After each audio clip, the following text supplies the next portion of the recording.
নমস্কার সুধী দর্শক শ্রোতা, সনাতন অ্যাস্ট্রোলজিক্যাল কোচিং সেন্টার পরিবেশিত জ্যোতিষীর আসর অনুষ্ঠানে আপনাদের স্বাগত জানাচ্ছি। আমি অ্যাস্ট্রোলজার নীরজ কান্তি রায়। আমাদের প্রতিবারের মতো এবারও আমাদের একটি আলোচনার বিষয় আছে। বিষয়টি নিয়ে আপনাদের সামনে হাজির হয়েছে। আমাদের আজকের বিষয় কালসর্প দোষ এবং মানব জীবনে তার প্রভাব। আজকে এই বিষয়ে আলোচনা করতে আমাদের স্টুডিওতে আমন্ত্রিত অতিথি হিসেবে, আলোচক হিসেবে আছেন ডক্টর কেসি পাল, অ্যাস্ট্রোলজার, এবং কর্ণধার সনাতন অ্যাস্ট্রোলজিক্যাল কোচিং সেন্টার। উপস্থিত আছেন অ্যাস্ট্রোলজার জে কে দেব, সিনিয়র শিক্ষক, সনাতন অ্যাস্ট্রোলজিক্যাল কোচিং সেন্টার, এবং আছেন প্রবীণ, বিশিষ্ট প্রবীণ জ্যোতিষী অ্যাস্ট্রোলজার স্বপন কুমার চক্রবর্তী মহোদয়। সুধী তবু দর্শক, এটা একটু পুনরায় যান, কারণ ওই প্রথমবারে ওই জে কে দেব স্যারের নড়াচড়া করতেছিল। আচ্ছা, আচ্ছা, আবার বলবো। বলছি। হ্যাঁ, এটা আবার একটু বলে যান। নমস্কার আর ওই সুধী দর্শক। সনাতন অ্যাস্ট্রোলজিক্যাল কোচিং সেন্টারে কর্ণধারটা আর বলা লাগবে না, আছে এখানে এই। আর ওই ভর্তির ব্যাপারে যখন বলে যাবেন তখন তো ঠিক এখানে আছে, ভর্তির জন্য বলে যাবেন, মানে প্রথমে ঠিক আছে। সময় নষ্ট করা যাবে না, আমাদের সময় বাইরের দিকে যাওয়া যাবে না। নমস্কার সুধী দর্শক শ্রোতা, সনাতন অ্যাস্ট্রোলজিক্যাল কোচিং সেন্টার পরিবেশিত জ্যোতিষী আসর অনুষ্ঠানে আপনাদের স্বাগত জানাচ্ছি। আমি অ্যাস্ট্রোলজার নীরজ কান্তি রায়। প্রতিবারের মতো এবারও আমরা একটি আলোচ্য বিষয় নিয়ে আপনাদের সামনে হাজির হয়েছি। আমাদের এবারকার আলোচনার বিষয় কালসর্প দোষ এবং মানব জীবনে তার প্রভাব। আজকে এই বিষয় নিয়ে আলোচনা করার জন্য আমাদের মাঝে উপস্থিত হয়েছেন অ্যাস্ট্রোলজার ডক্টর কেসি পাল মহোদয়, অ্যাস্ট্রোলজার জে কে দেব মহোদয়, এবং বিশিষ্ট প্রবীণ জ্যোতিষী অ্যাস্ট্রোলজার স্বপন কুমার চক্রবর্তী মহোদয়। আমি আমাদের অনুষ্ঠানে আলোচকবৃন্দকে স্বাগত জানাচ্ছি। আমি প্রতিবারের মতোই আমাদের প্রশ্নোত্তর পর্বে চলে যাব। আজকের এই বিষয়ে আমি আবারও বলছি, আমাদের আজকের বিষয় কালসর্প দোষ এবং মানব জীবনে তার প্রভাব। আমি আমাদের আলোচনার শুরুতে আমাদের আলোচক ডক্টর কেসি পাল মহোদয়ের কাছে প্রথম যে প্রশ্নটি রাখতে চাই বা ওনার কাছে যে বিষয়ে জানতে চাই সেটি হচ্ছে, জন্মছকে কালসর্প দোষ কিভাবে তৈরি হয়। এই বিষয়টাকে আলোকপাত করার জন্য, সবার সামনে তুলে ধরার জন্য আমি বিনীত আহ্বান জানাচ্ছি। অসংখ্য ধন্যবাদ অ্যাস্ট্রোলজার নীরজ কান্তি রয় মহোদয়, আমাকে এই সুন্দর পরিবেশে সুযোগ করে দেওয়ার জন্য। দেখুন, কালসর্পদোষ আমরা কিন্তু 12টি রাশি জানি, এমনকি আমরা হরোস্কোপটি জানি। তো এই হরোস্কোপের বিশেষ করে এক পাশে, বিশেষ করে রাহু কেতুর যে কোনো এক পাশে যদি বাকি 7টি গ্রহ অবস্থান করে, তখন সেটি কালসর্পদোষ হয়। কিন্তু লগ্নটা বাইরে থাকতে পারে, কিন্তু কোনো গ্রহ বাইরে থাকতে পারবে না। যেমনটি যদি আমি বলি যে মেষ লগ্ন সাপেক্ষে মেষ লগ্নে রাহু থাকবে, আবার সপ্তমে কেতু থাকবে। তো মেষ লগ্ন সাপেক্ষে লগ্নে রাহু, সপ্তমে কেতু, একে বলে অনন্তকাল সর্পদোষ। যেমন বৃষ লগ্নের ক্ষেত্রে বৃষ লগ্নে যদি রাহু থাকে আর অষ্টমে যদি কেতু থাকে, তাহলে লগ্নের সঙ্গে থাকছে, সেক্ষেত্রে কিন্তু বিশেষ করে কুলিক কাল সর্পদোষ হয়। এমনকি এইভাবে বলতে বলতে যদি আমরা বলি যে বিশেষ করে মিন রাশিতে যদি রাহু থাকে, এবং মিন রাশিতে রাহু থাকলে তখন কন্যা আমি রাশিতে কেতু স্যারকে থাকবে। স্যারকে ধন্যবাদ জানাতে চাই যে আমরা আসলে স্যার ইতিমধ্যে আপনাদের সামনে তুলে ধরেছেন যে জন্মছকে কিভাবে কালসর্প দোষ তৈরি হয় এবং সেটা কত প্রকার হতে পারে। স্যারকে এই বিষয়ে বিস্তারিত আলোচনা আরেকটু পরে নিয়ে আসার জন্য আমি এখন চলে যাচ্ছি আমি জেকে দেব মহোদয়ের কাছে। আমি ওনার কাছে প্রশ্ন রাখতে চাই বা জানতে চাই যে কালসর্প দোষ, একটি জন্মছকে আমরা কালসর্প দোষ পেতে যেভাবে দেখি সেটা রাহু কেতুর অ্যাক্সিসে দেখি। তো সেই ক্ষেত্রে অনেক সময় রাহু কেতুর অ্যাক্সিস ডানেও হয়, বামেও হয়। তো সেই ক্ষেত্রে দুইভাবেই কি কালসর্পদোষকে আমরা আখ্যায়িত করতে পারি? এই ব্যাপারে আপনি যদি একটু আলোকপাত করেন। আজকের এই সুন্দর অনুষ্ঠানে আমাকে আমন্ত্রণ জানানোর জন্য, আলোচনার সুযোগ দেওয়ার জন্য আপনাকে ধন্যবাদ জানাচ্ছি। তো যেটা আমাদের পূর্ববর্তী আলোচক ডক্টর কেসিপাল মহোদয় অলরেডি বলে দিয়েছেন, লগ্নে রাহু এবং সপ্তমে কেতু, এটা হচ্ছে অনন্ত কালসর্প। কালসর্প দোষ আমরা হচ্ছে 12টি লগ্ন সাপেক্ষে 12 রকমের হয়ে থাকে। তো রাহু এবং কেতু কে কেন্দ্র করে লগ্নে এই কালসর্প দোষ হয়। তবে লগ্নে রাহু থেকে শুরু করে ষষ্ঠ ভাব পর্যন্ত রাহুর অবস্থান থেকে আপনার হচ্ছে 6 প্রকার কালসর্প দোষ হয়। আর হচ্ছে লগ্নে কেতু থেকে আপনার হচ্ছে এই, আপনার সপ্তমে রাহু, এইভাবে হচ্ছে 6 প্রকার কালসর্প দোষ সৃষ্টি হয়। অর্থাৎ রাহুকে কেন্দ্র করে 6 প্রকার, আর কেতুকে কেন্দ্র করে 6 প্রকার আমি কালসর্প দোষ আমি সৃষ্টি হয়। জয়ন্ত কুমার মহোদয়কে একটু থামাতে চাচ্ছি যে এই বিষয়টা আমরা আবার পরে আসব। কত প্রকারের কালসর্প দোষ আছে সেই বিষয়ে আমরা পরবর্তীতে শুনবো। তার আগে আমরা সাধারণত দেখি কালসর্প দোষ মানে একটি ভয়ের বিষয়।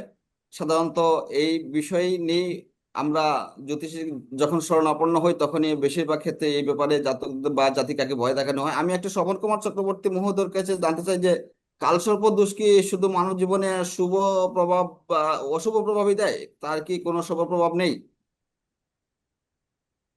ধন্যবাদ অ্যাস্ট্রোলজার নীরজ কান্তি রায় মহোদয়কে, প্রণাম জানাই ডক্টর কেসিপাল মহোদয়কে এবং প্রণাম জানাই অ্যাস্ট্রোলজার জে কে দেব মহোদয়কে।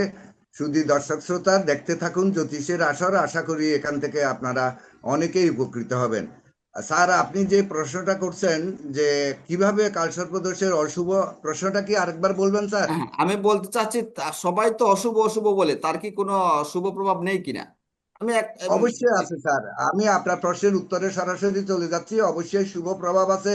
শুভ প্রভাবটা এইভাবে হয়ে থাকে, তারা বিশেষ কোনো গুণে গুণান্বিত হয়ে থাকে এবং সেই গুণটা যখন প্রস্ফুটিত করতে পারে তখন তারা মানব জীবনে একটা ছাপ রেখে যেতে পারে। তার তো মানে কি সেটা আমরা এটা বলতে পারি যে আমরা যদি এই কালসর্প দোষের উপর, যারা সেই কালসর্প দোষ তৈরি করছেন রাহু এবং কেতু, ওনাদের উপর যদি নৈসর্গিক কোনো শুভ গ্রহের প্রভাব থাকে সেই ক্ষেত্রে শুভ প্রভাব নিয়ে আসতে অবশ্যই পারেন। অবশ্যই হ্যাঁ, আমি এই বিষয়ে অবশ্যই বিস্তারিত স্যার। আলোচনা শুনবো ডক্টর কেসি পাল স্যারের কাছে। ডক্টর কেসি পাল স্যার, আপনি যদি আমাকে একটু আম, এই বিষয়টা বিস্তারিত ভাবে বলেন যে এই কাল লগ্ন সাপেক্ষে যে কালসর্প দোষগুলো তৈরি হচ্ছে, কখন শুভ প্রভাব তৈরি করতেছে আর কখন অশুভ প্রভাব তৈরি করতেছে? দেখুন, এক্ষেত্রে যদি বলি যে প্রথম হচ্ছে লগ্নে রাহু, মেষ লগ্ন। তো মেষ লগ্নে রাহু, সপ্তমে তুলায় কেতু যদি থাকে তাহলে অনন্তকাল সর্পদোষ হয়। তো মেষ লগ্ন সাপেক্ষে আমাদের জানতে হবে যে কাল সর্পদোষ খণ্ডায় দুটি গ্রহ মাত্র। সেটি একটি হচ্ছে দেবগুরু বৃহস্পতি, আরেকটি হচ্ছে দৈত্য কুলগুরু শুক্রাচার্য। তো মেষ লগ্ন সাপেক্ষে শুক্র হচ্ছে পাপক গ্রহ এবং শুক্র মারক গ্রহ, অর্থাৎ ধনপতি সপ্তমপতি, সে মারক হয়। তাছাড়া বৃহস্পতি হচ্ছে মেষ লগ্ন সাপেক্ষে শুভ গ্রহ।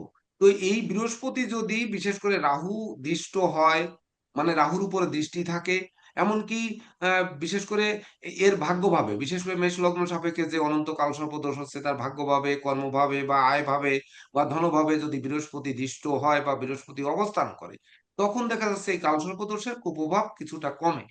কিন্তু কালসর্প দোষ হচ্ছে একটি কালের ছায়া, অর্থাৎ যেটি আমরা বলি যে শুভ কর্মের ক্ষেত্রে আমাদের এই কালের ছায়াটি কিন্তু ফেলে। তো সেই কালের ছায়া থেকে আমাদের পরিত্রাণের জন্য একটি পথ খুঁজতে হয়। তখন নৈসর্গিক শুভ গ্রহ, যেমন যদি বলা হয় যে শুক্র আহ শুভকারক গ্রহ, যেমন কন্যা লগ্ন, কন্যা লগ্ন সাপেক্ষে ধনপতি এবং হচ্ছে আপনার ভাগ্যপতি, এই দুটি গ্রহ, শুক্র হচ্ছে আপনার শুভকারক গ্রহ। তখন দেখা যাচ্ছে কন্যা লগ্ন সাপেক্ষে লগ্নে রাহু এবং একাদশে কেতু, এটি কিন্তু পদ্ম কালসর্প দোষ হয়। তো এই যে পদ্ম কালসর্প দোষ, পদ্ম কালসর্প শুনলে অমনি মানুষ বলে যে পদ্ম ঘোকরা, কিন্তু আসলে পদ্ম ঘোকরা নয়। এটি পদ্ম ফুল কিন্তু জীবনের সব থেকে মূল্যবান ফুল, যেটি গোবরে পদ্ম ফুল অপেক্ষা ভালো মাটির কাঠমল্লিকা অধিকতর শ্রেয়, এটি আমি বলে থাকি। স্যার, তো আমি এটি আপনাকে এইখানে একটু থামিয়ে দিচ্ছি, আমরা আবার আসবো আপনার কাছে। আমি এখান থেকে আপনার কথা থেকে একটি কথা আমি নিয়ে যাচ্ছি, সেটা হচ্ছে কালের ছায়া। আমি অ্যাস্ট্রোলজার জেকেতে মহোদয়ের কাছে জানতে চাই এই যে কালসর্প দোষ বা এই কাল সর্পাকৃতি যে নামে যে দোষটা হয়, এই দোষটা জন্ম থেকে কিভাবে তৈরি হয় ইতিমধ্যে কিন্তু স্যার সেটা আলোচনা করেছেন। কিন্তু এটাকে কেন কালসর্প বলা হচ্ছে, আপনি শুধু এই দিকে আলোকপাত করবেন, এই বিষয়টা একটু যদি আমাদের দর্শকদের সামনে ক্লিয়ার করেন। হ্যাঁ, ধন্যবাদ আপনাকে। কাল মানে হচ্ছে সময়, আর সর্প মানে হচ্ছে আমরা হচ্ছে আমাদের জীবনের যে ইলিউশন, যত ভ্রম আছে সেটা হচ্ছে সর্প। তো আমরা একটা আমাদের ধর্মশাস্ত্রে একটা কথা আছে, রজ্জুতে সর্পভ্রম, অর্থাৎ রজ্জু বা সর্প দুটোই হচ্ছে মানুষকে পেঁচিয়ে ধরতে পারে। তো এই সর্প রাহু এবং কেতুকে কেন্দ্র করে যে কালসর্প সৃষ্টি হয়, রাহু হচ্ছে সর্পদানবের মস্তক আর কেতু হচ্ছে তার দেহ, অর্থাৎ দুটো মিলে হচ্ছে একটা সর্প। এটা এরকম একটা কল্পনা করা হয়েছে আমাদের জ্যোতিষশাস্ত্রে। তো এই যে সর্প, সেই সর্পটা হচ্ছে পেঁচ, আর কাল হচ্ছে সময়। তো সময়ের যে পেঁচ, সেটা হচ্ছে কালসর্প। যেমনটা আমাদের স্যার বলেছেন যে কালের ছায়া, কালের ছায়া মানে কালের, সময়ের প্রভাব, সময়ের যে প্রভাব, সেই প্রভাবে যে জাতক জন্মগ্রহণ করেছে, সেই জাতকের যে জন্মছক, যে জন্মছকে রাহু এবং কেতুর অ্যাক্সেসে, মানে একটু যে কোনো একটি সাইডে যখন আপনার বাকি সাতটি গ্রহ অবস্থান করে, এই যে সময়, যে সময় ব্যক্তিটি জন্মগ্রহণ করলো, এই যে সময়ের প্রভাব, এই যে সময়ের ছায়া, এটাকে আমরা কালসর্প দোষ বলে থাকি। ধন্যবাদ জেকে দেব। মহোদয়, আমি শ্রবণ কুমার চক্রবর্তী মহোদয়ের কাছে জানতে চাইবো যে এই যে সময়ের প্রভাবটা বলা হচ্ছে, এই সময়ের প্রভাব কিভাবে মানব জীবনে এফেক্ট তৈরি করতে পারে? ধন্যবাদ আপনাকে। এটা সময়ের প্রভাব এভাবেই করতে পারে। আমি আপনাকে একটা ছোট্ট আপনার আজ থেকে 7-8 বছর আগে কোনো একজন জ্যোতিষী তার মেয়েকে আরেকজন জ্যোতিষীর কাছে বিবাহ দিয়েছিলেন। তো আমি তখন সবেমাত্র এই অ্যাস্ট্রোলজার জগতে একটু একটু করে আপনার শিখতে যাচ্ছিলাম। এরকম অবস্থায় আমি তাকে কেন জানি বলেছিলাম যে আপনি একজন জ্যোতিষ করেন, আপনার শ্বশুরও জ্যোতিষ মশাই, কিন্তু আপনারা এরকম অবস্থায় আপনার উনার মেয়েটাকে বিয়ে করলেন, এটা কি ঠিক হলো? উনি বলছে যে না, আপনার এটা এমন তেমন কিছু না। তো আজকে এসে বুঝতে পারছি যে কালসর্প দোষের প্রভাবটা কিরকম করে পড়ে। পরবর্তী পর্যায়ে অন্তত 7 বছর পরে এসে প্র্যাকটিক্যালি আমি যেটা দেখতে পেলাম যে ওই অ্যাস্ট্রোলজারের মেয়েকে, যে অ্যাস্ট্রোলজার বিয়ে করছে তার মেয়েকে ইয়ে করেছে, ডিভোর্স করেছে আপনার, মানে তাদের সংসার ভেঙে গেছে। এটা হচ্ছে যে আপনার মূল বিষয়। এটা থেকে আমরা বা সাধারণ দর্শক শ্রোতা আপনারা বুঝতে পারেন যে আমি কালসর্প একটু দোষের সঠিক। আমি একটু স্বপন কুমার চক্রবর্তী মহোদয়ের কথার আমি বিপরীতে আমি একটি কথা স্যারের বলতে কাছে চাই। চলে আসতেছি। আমি স্যার আপনাকে আলোচনার সুযোগ দিয়ে দেবো। আমি স্বপন চক্রবর্তী মহোদয়ের কাছে চলে আসতেছি যে আমি অসংখ্য ধন্যবাদ জানাই স্বপন কুমার চক্রবর্তী মহোদয়কে যে তিনি একটি বাস্তব ঘটনা দিয়ে এই কালসর্পদোষের প্রভাবটাকে ব্যাখ্যায়িত করার চেষ্টা করেছেন। আমি আবার চলে যাচ্ছি ডক্টর কেসিপাল স্যারের কাছে। স্যার, এই যে সময়ের প্রভাব, এটা তো আপনি ব্যাখ্যা করবেন। তারপরও ওই যে আপনি আপনার আলোচনায় কিন্তু এর আগে একবার বলে গিয়েছিলেন যে লগ্ন বাইরেও কিন্তু কালসর্প হচ্ছে। আমরা যতটুকু জানি যে রাহু কেতু অ্যাক্সিসে লগ্ন থাকলে কালসর্প হচ্ছে, কিন্তু লগ্ন যখন বাইরে চলে যাচ্ছে তখনও কালসর্প হচ্ছে। আপনি এই বিষয়টা বিস্তারিত ব্যাখ্যা করবেন। আর কোন কালসর্প দোষে মানুষ একটু শুভ প্রভাব নিয়ে আসতে পারে, এই বিষয়টা একটু ব্যাখ্যা করবেন স্যার। অসংখ্য ধন্যবাদ। তো আগে আমি একটু স্বপন চক্রবর্তী মহোদয় যে কথাটি বললেন সেটি আমি একটু বলতে চাই, যে বিশেষ করে কালের ছায়া, কাল কোন সময় অশুভ দেয়, কোন সময় শুভ দেয়। বিশেষ করে আমরা শুভ দিনের যে নির্ঘণ্ট, এমনকি দশবিধ সংস্কার বা ধরুন দীক্ষা বা বিভিন্ন শুভ কাজের ক্ষেত্রে গৃহপ্রবেশ, অন্নপ্রাশন, এমনকি বিশেষ করে বিদ্যারম্ভ, এই জিনিসগুলো আবার কি পূজা পার্বণের ক্ষেত্রে আমরা শুভ সময় দেখি। এই শুভ সময়ের ক্ষেত্রে কিন্তু বলা থাকে যে কাল বেলানুরোধে, বার বেলানুরোধে আপনারা অনেকেই দেখবেন যে দুর্গাপূজার যদি আমরা টাইম দেখি সেখানে দেখবো, আবার বিভিন্ন পূজা পার্বণের ক্ষেত্রে দেখবো যে আমাদের পূর্বাহ্ন এই কয়টা পর্যন্ত আছে, কিন্তু কাল বেলানুরোধে হচ্ছে এই কয়টার মধ্যে পূজা সমাপ্ত করতে হবে, অর্থাৎ সেটি শুভ সময়। অর্থাৎ কাল কাল যেটি গ্রাস করছে সেই গ্রাস থেকে আমরা কিভাবে মুক্ত হতে পারি, যদি মুক্ত হতে পারি তবেই না তার শুভ সুযোগ আসবে। যেটি স্বপন কুমার চক্রবর্তী মহোদয় বললেন যে একজনের বিবাহটি কালসর্প দোষে ছকে ছিল, তার জন্য ভেঙে গেছে। হ্যাঁ, কালসর্প দোষের জন্য কি হতে পারে, বিশেষ করে নেগেটিভ কি হতে পারে, এটির বিষয়ে যদি একটু বলতে চাই, তাহলে বলতে হবে যে কালসর্প দোষ একটি দোষ শুধু নয়, এটি যোগও হতে পারে। তো কখন যোগ হতে পারে? যেমন দেখা যাচ্ছে আমাদের বৃষ রাশি, বৃষ লগ্ন। তো বৃষ রাশি, বৃষ লগ্নের লগ্নে রাহু, যেটি কুলিক কাল সর্পদোষ, এবং অষ্টমে অর্থাৎ বৃশ্চিকে কেতু থাকলে যেটি কুলিক কাল সর্পদোষ হয়। তো রাহু হচ্ছে এই গৃহে তুঙ্গস্থ থাকে। তো এমনকি অষ্টমে হচ্ছে কেতু তুঙ্গস্থ থাকে। তো এই তুঙ্গস্থ কেতু বিশেষ করে তার তো রাহু শুধু চাই চাই, এমনকি লোভ লালসা বাড়িয়ে দেয়, এমনকি এই কালসর্পদোষের দোষ আরো বাড়িয়ে দেয়। এক্ষেত্রে কোন রকম ছায়া দিয়ে যে একে মুক্ত করা যাবে এমনটি কিন্তু নয়। কালসর্পদোষ একমাত্র শুক্র এবং বৃহস্পতি এই দোষটাকে কাটাতে পারে, কিন্তু বৃষ লগ্ন সাপেক্ষে তো শুক্র এবং বৃহস্পতি দুটিই পাপ গ্রহ। তাহলে এই পাপ গ্রহ যুক্ত বা দৃষ্ট থেকে যে এটি দূর করতে পারবে তা কিন্তু নয়। তখন কি হবে, যে ওই কালের করাল গ্রাসে তাকে পড়তে হবে। যখন পড়তে হবে, কালসর্পদোষে একটি জিনিস কিন্তু হয়, যে মানুষকে যেমন দোষী করে, ইহজনমে যেমন দোষী করে, পরজনমে কিন্তু তাকে আবার সুখী করে। কিভাবে করে? যে কালসর্পদোষের মানুষের দেখা যাচ্ছে তার পিতামাতা তার জন্মদিন পালন করতে পারছে না, কিন্তু মৃত্যুর পরে মৃত্যুর দিনটা ঘটা করে পালিত হয়। ঘটা করে কখন পালিত হয়? সেই জাতক বা জাতিকা সমাজে প্রতিষ্ঠিত হয়, সুপ্রতিষ্ঠিত হয়, নামজাদা কিছু হয়। নামজাদা যখনই হয় তখনই হচ্ছে এটি প্রতিফলিত হয় বা তার মৃত্যুদিন পালিত হয়ে থাকে। যেমনটি আপনি বললেন যে কোন লগ্ন সাপেক্ষে এই কালসর্পদোষ শুভ হতে পারে। যেমন আমরা যদি ধরে নেই যে কর্কট লগ্ন, কর্কট লগ্নে লগ্নে রাহু আর হচ্ছে মকরে কেতু। এই যে দশমে কেতু, এটি শঙ্খপাল কালসর্পদোষ বলে এটি। তো এটি ক্ষেত্রে বৃহস্পতি হচ্ছে শুভকারক গ্রহ, মঙ্গল রাজ্যকারক গ্রহ। কিন্তু মঙ্গল কখনোই রাহুর সঙ্গে যুক্ত থাকলে বা রাহু দৃষ্ট হলে কিন্তু এই কালসর্পদোষ খণ্ডাবে না। কিন্তু শুভকারক বৃহস্পতি যদি দৃষ্টি দেয় বা ভাগ্যভাবে বা ধনভাবে বা যদি আহ কর্মভাবে দৃষ্টি দেয় বা অবস্থান করে, তখন কিন্তু এই কালসর্পদোষ খণ্ডাবে। কিন্তু সেটি রাহুর উপরে দৃষ্টি থাকতে হবে, কেতুর উপরে থাকলে কিন্তু শঙ্খপাল দোষের, বিশেষ করে এই কালসর্পদোষ খণ্ডাবে না। আরো একটু ব্যাপার যদি আমরা দেখি, যে বিশেষ করে ধনু লগ্ন সাপেক্ষে কিন্তু শুক্র দ্বাদশপতি এবং সে হচ্ছে ষষ্ঠপতি, সে হচ্ছে পাপক গ্রহ।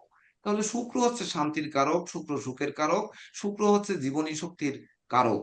তো এই জীবনী শক্তি কালসর্প দোষে, কালের করাল গ্রাসে যে জীবনী শক্তি নষ্ট করছে, সেই জীবনী শক্তির কারক গ্রহ অবশ্যই শুভযুক্ত বা শুভদৃষ্ট হতে হবে, তবেই না কিন্তু এই কালের করাল গ্রাস থেকে আমরা মুক্তি পাবো।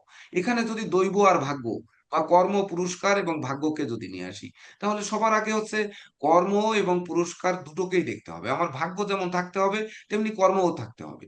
তো সেই কর্ম করার মানসিকতা আনবে কিন্তু লগ্ন সাপেক্ষে শুভ কারক গ্রহ এবং অশুভ কারক গ্রহ।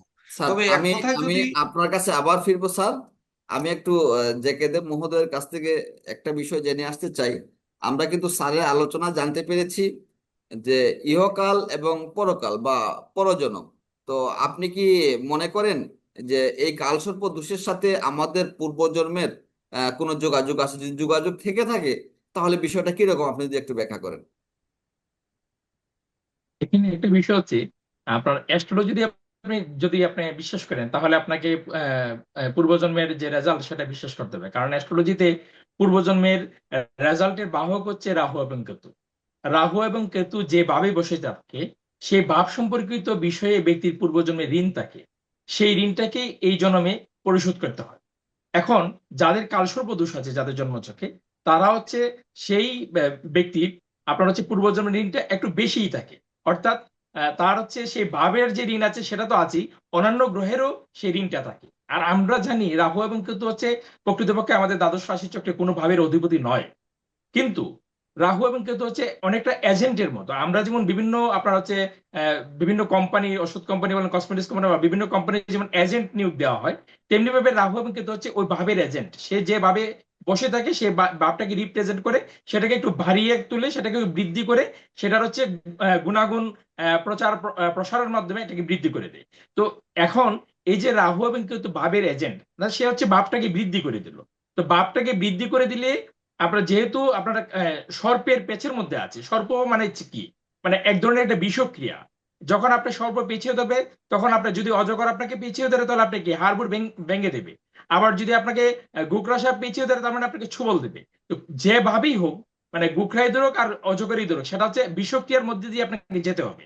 তো এই যে বিষক্রিয়ার মধ্যে দিয়ে আপনাকে যেতে হবে, তার মানে আপনার জীবনটাকে বিষময় করে তুলতে পারে। কারণ এই বিষময় কতটা বেশি হবে, কতটা বেশি এফেক্টিভ হবে নাকি কম এফেক্টিভ হবে, আমাদের স্যার ইতিমধ্যে বলেছেন। আমরা তবে ফিরবো আরো একটু আমরা বিষয় আমরা ফিরবো বলতে আবার পারি। জেকেতে এক মিনিট, মহোদয়ের আমি কাছে। হ্যাঁ। আবার জেকেতে মুহূর্তের কাছে ফিরবো। শুধু দর্শক শ্রোতা, আপনারা দেখছেন সনাতন অ্যাস্ট্রোলজিক্যাল কোচিং সেন্টার পরিবেশিত জ্যোতিষীর আসর। আমাদের মাঝে আলোচক হিসেবে উপস্থিত আছেন ডক্টর কেসি পাল মহোদয়, অ্যাস্ট্রোলজার, জ্যোতিষ সম্রাট, এবং উপস্থিত আছেন অ্যাস্ট্রোলজার জেকেতে মহোদয় এবং বিশিষ্ট প্রবীণ জ্যোতিষী স্বপন কুমার চক্রবর্তী মহোদয়। যদি আপনারা এই আলোচনার বিষয় থেকে ন্যূনতম উপকৃত হয়ে থাকেন, আর যদি আপনাদের মনে এই ভিডিওটি দেখতে দেখতে আপনাদের মনে কোনো প্রশ্ন থাকে, তাহলে অবশ্যই কমেন্ট সেকশনে আপনার প্রশ্নটি রেখে যান। আমরা পরবর্তীতে আপনার প্রশ্ন নিয়ে হাজির হব আলোচনায়। আমি আমি একটু স্বপন কুমার চক্রবর্তী মহোদয়ের কাছে ফিরে যেতে চাই। সেটা হচ্ছে এই যে রাহুর উম, অতিমাত্রার যে অবস্থা, যেমন আমাদের জেকেদের স্যার বললেন যে রাহু সবকিছুকে অতিমাত্রায় বাড়িয়ে দেয়। তো ওই অতিমাত্রায় কি করতে পারে একটা রাহু? কালসর্পদোষে একটা রাহু যদি অতিমাত্রা, সে কি প্রভাব নিয়ে আসতে পারে, সেটা যদি আপনি একটু একটু বলেন। স্যার, ধন্যবাদ আপনাকে। রাহু যদি আপনার অতিমাত্রায় তার প্রভাব বিস্তার করে, তাহলে তাকে একেবারে খাদের কিনারে নিয়ে যেতে পারে। এটা আমরা সাধারণভাবে আপনার বুঝতে পারি। এখন রাহু কতটুকু নিচ্ছে, কিভাবে নিচ্ছে, সেটা যদি আমরা জন্মছক না দেখি, তাহলে কিন্তু বিচার করা সম্ভব না। যেহেতু আমরা জানি যে এখানে লগ্নে রাহু, সপ্তমে কেতু, এটা অনন্তকাল সর্পদোষ, এইভাবে শেষ না কাল সর্পদোষ পর্যন্ত 12টি আপনার আছে। আপনার কালসর্প দোষ আছে। এখন সেখানে বিশ্লেষণ করতে হবে, যে আমাকে ফাইন্ড আউট করতে হবে, যে একজন অভিজ্ঞ জ্যোতিষীর মাধ্যমে ফাইন্ড আউট করতে হবে যে আমার এই জন্মছকে কোন ধরনের কালসর্প দোষ সৃষ্টি হয়েছে, আমি সেটার উপর আমি ডিপেন্ড করে স্বপন কুমার আমাকে চক্রবর্তী মহোদয়, আমি আপনাকে একটু একটু থামিয়ে দিচ্ছি। আমি একটু আবার জেকে দেব স্যারের কাছে চলে যাব, যে যেমন আমরা প্রতিকার প্রতিবিধানে যাব, কিন্তু তার আগে আপনার কাছে একটু জেনে আসতে চাই যে আহ, এই কালসর্প দোষে আমাদের কার্মিক জীবনের, আমাদের পার্সোনাল জীবনের, ব্যক্তিগত জীবনের কোনো প্রতিবিধান আছে কিনা, এটা কাটানোর জন্য আমাদের জীবন আচরণ কেমন হওয়া উচিত, এই বিষয়ে আপনি যদি আলোকপাত করেন। একটি বিষয় হচ্ছে আমাদের পঞ্চম ভাব হচ্ছে এক নির্দেশক ভাব। মানে আমাদের হচ্ছে আমাদের জন্মছকে যে অশুভত্ব আছে সেই অশুভত্ব থেকে আমরা কিভাবে বেরিয়ে আসবো, সেটা হচ্ছে আমাদের পঞ্চম ভাবে যে গ্রহটি অবস্থান করে বা পঞ্চম ভাবপতি যে গ্রহটি আছে সেই দুটি অবস্থান থেকে আমরা হচ্ছে সেই নির্দেশনাটা পেয়ে থাকি। তো আমাদের পূর্ববর্তী বক্তা অ্যাস্ট্রোলজার স্বপন কুমার মহোদয় যেটা বলেছেন যে আমাদেরকে পরিপূর্ণরূপে একটি জন্মছক বিচার করতে হবে, হ্যাঁ এটার সাথে আমি একমত। আবার দ্বিতীয়ভাবে আমি বলছি একটা বিষয়, আর প্রত্যেকটা গ্রহের হচ্ছে একটা অ্যাক্টিভ পিরিয়ড থাকে, তেমনি ভাবে রাহু এবং কেতুরও একটা অ্যাক্টিভ পিরিয়ড আছে, অর্থাৎ 42 ইয়ার্স পর্যন্ত রাহু এবং কেতু কিন্তু আপনার অ্যাক্টিভ থাকে। তারপরে তাদের যে মানে কি বলে কি বলে বিষক্রিয়ার যে আহ, প্রভাব সেটা কিছুটা ম্রিয়মাণ হয়। তো প্রত্যেকটা ব্যক্তিকে হচ্ছে যেহেতু পূর্বজন্মের কর্মফল রাহু এবং কেতু বহন করে নিয়ে আসে, তাহলে একটা সার্টেন টাইম পর্যন্ত প্রত্যেক ব্যক্তিকে ধৈর্য ধারণ করতে হবে। কারণ আমি যে কর্ম করেছি সেই কর্মের ফল তো আমাকে অবশ্যই ভোগ করতে হবে, আমি সেটাকে অসংখ্য এড়িয়ে যেতে ধন্যবাদ, পারি না। অসংখ্য ধন্যবাদ জেকে দেব মহোদয়। আমি ফিরে যাচ্ছি, আমরা অনুষ্ঠানের প্রায় শেষ প্রান্তে। আমরা আমরা আমাদের আলোচক ডক্টর কেসিপাল মহোদয়ের কাছে ফিরে যাব। তার আগে আপনাদের শুধু দর্শকবৃন্দকে অনুরোধ জানাতে চাই, যদি আপনার মনে কোনো প্রশ্ন জাগে এই বিষয়ে আমরা আলোচনায় ফিরব, আপনি অবশ্যই কমেন্ট সেকশনে আপনার প্রশ্নটি রেখে যেতে ভুলবেন না।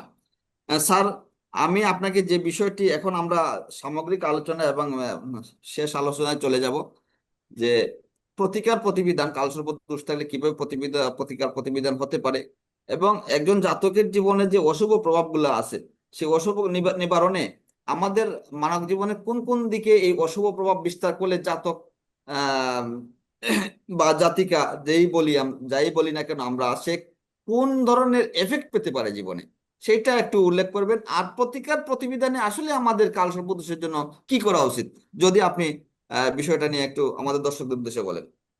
অসংখ্য ধন্যবাদ। দেখুন, যেটি আমাদের আপনি প্রথমেই বলেছেন কালসর্পদোষ মানব জীবনে তার প্রভাব, বিশেষ করে মানব জীবনে প্রভাব পড়বে, তারপরে তো প্রভাব থেকে মুক্ত হব।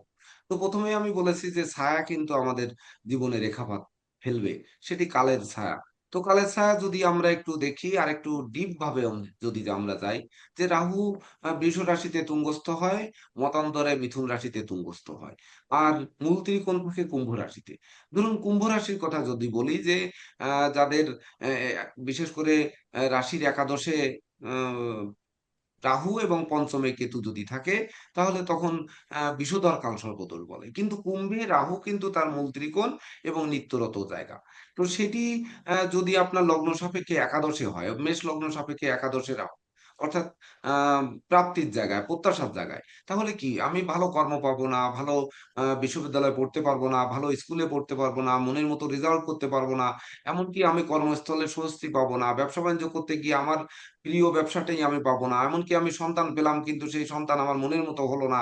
যদিও সন্তান সবার কাছে আহ বিশেষ করে প্রিয়, এমনকি যে আত্মীয় পেলাম সেই আত্মীয়দের সাথে আমি চলতে পারছি না, আমার কামনা বাসনা যেন পূর্ণ হচ্ছে না। আমি প্রচুর সাধন ভজন করছি, ধর্মীয় উপাসনা করছি, দান ধ্যান করছি, কিন্তু তাতে যেন ফল হচ্ছে না।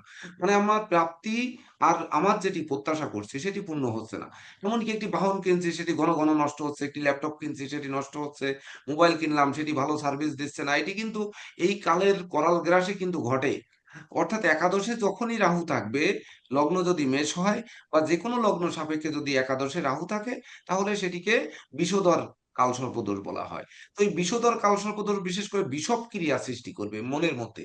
তো মনের মধ্যে, শরীরের মধ্যে, এমনকি আমাদের কাজকর্মের মধ্যে একটা বিষক্রিয়ায় ঘোলপাক খাবে। যখন পেটে আমরা যদি অ্যাসিডিটি হয়, তো পেটে বিষক্রিয়া যখন হবে, তখন কিন্তু আমাদের পেটটা গোলমাল করলে কিন্তু আমরা আর কর্ম ঠিক মতো করতে পারবো না। তখন আমরা কি করি, সাধারণত জ্যোতিষরা যেটি করে, যে আমি দেখেছি আমার 25 বছরের অভিজ্ঞতার জীবনে আমি দেখেছি কালসর্পদোষ তখন বিশেষ করে প্রথম পরামর্শ আমি দিব, শাস্ত্রীয় পরামর্শ যদি হয়, তাহলে নাগপঞ্চমীর দিনে আমরা এই অনন্ত নাগ বা অষ্টনাগের পূজা করতে পারি, বিশেষ করে যারা সনাতন ধর্মাবলম্বীরা রয়েছেন এরা করতে পারেন। অথবা দেখা যাচ্ছে অনেকে নাগ মন্দিরে, যে কোনো নাগ মন্দিরে, বিশেষ করে আহ ইসের ভারতের আম, নাগ মন্দিরটার আমি নাম মনে করতে পারলাম না। তো আহ সাউথ ইন্ডিয়াতে অবশ্য সেই নাগ মন্দিরটি অবস্থিত, সেখানে গিয়ে পূজা দিয়ে আসতে পারে। বা এই নাগদেবীর আরাধনা করা যেতে পারে, বিশেষ করে নাগদেবীর ইষ্টমন্ত্র, গায়ত্রী মন্ত্র, জপ মন্ত্র এগুলো প্রণাম করা যেতে পারে। কিন্তু ভুল যে জায়গায় আমরা করে বসি সেটি হচ্ছে কালসর্প দোষটি হয় রাহু কেতুর কারণে। কেতু হচ্ছে আমাদের ঝামেলায় জড়িয়ে দেয়, আর রাহু হচ্ছে গ্রাস করে। যেহেতু রাহুর উদর নেই, তো সে শুধু খাই খাই করে, খায় কখন সে টের পায় না, তার কারণে কালসর্পদোষ হচ্ছে। কিন্তু ম্যাক্সিমাম ক্ষেত্রে দেখা যায় যে কালসর্পদোষ হয়েছে রাহুর একটি গোমেদ পড়ল, তাহলে গোমেদ পড়লে তো রাহুটির প্রভাব অর্থাৎ কালের প্রভাবটি আরো বাড়বে, তখন কিন্তু আমাদের জীবনে একটি ছায়া পড়বে। আবার যদি কেতুর প্রতিকার ক্যাটসাই করা হয়, তখন কিন্তু কি হবে, আমাদের ওই কেতু প্রভাবিত হয়ে ঝামেলায় আরো কম বেশি জড়িয়ে দেবে। তো আমরা চাই তো কালসর্পদোষ থেকে মুক্তি পেতে, ঝামেলার থেকে মুক্তি পেতে, জাতক কিভাবে মুক্তি পাবে?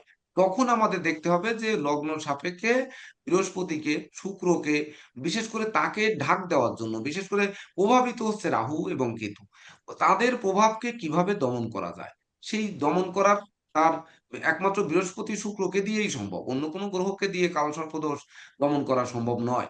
তো সেক্ষেত্রে আহ বৃহস্পতির অবস্থান সাপেক্ষে বৃহস্পতিকে কিভাবে বুস্ট আপ করা যায়, বৃহস্পতিকে ভালো করা যায়, বৃহস্পতির ইষ্ট দেবতা তারা দেবীর মন্ত্র দিয়ে জপ করা যায়, বা বৃহস্পতির রত্ন পরিধান করা যায়।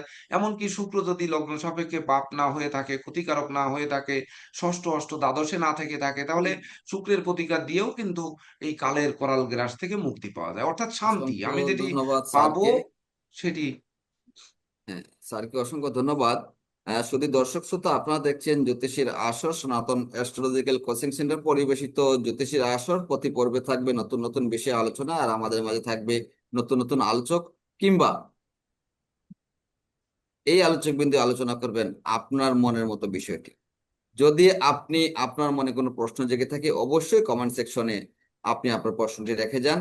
আর আরেকটা বিষয় আপনাদের অবগতির জন্য জানাচ্ছি, সনাতন অ্যাস্ট্রোলজিক্যাল কোচিং সেন্টার একটি শাস্ত্রীয় জ্যোতিষ শিক্ষা প্রতিষ্ঠান। এইখানে অনলাইন মাধ্যমে শাস্ত্রীয় জ্যোতিষ শিক্ষা দেওয়া হয়। যদি কেউ জ্যোতিষ শাস্ত্র শিখতে আগ্রহী হন, তাহলে অবশ্যই এই স্ক্রিনে দেখানো নাম্বারে যোগাযোগ করে আপনিও আগামী সেশনে একজন শিক্ষার্থী হয়ে উঠতে পারেন।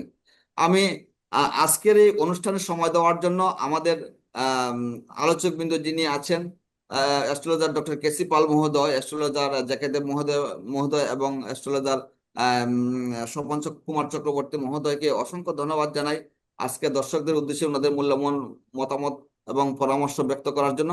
আপনার যে বিষয়টি নিয়ে আজকে আলোচনা শুনলেন, সেটা হচ্ছে কালসর্প দোষ এবং মানব জীবনে তার প্রভাব। আপনার চার্টে কিন্তু সেটা থাকতে পারে, তাহলে অবশ্যই আপনার অভিজ্ঞ যদি শরণাপন্ন হওয়া উচিত। তো এই বিষয়ে আমাদের আগামী পর্বে আবার থাকবে নতুন কোনো আলোচনা, নতুন কোনো বিষয়। সে পর্যন্ত সবাই ভালো থাকুন, সুন্দর থাকুন, সুস্থ থাকুন। আবার দেখা হবে। নমস্কার।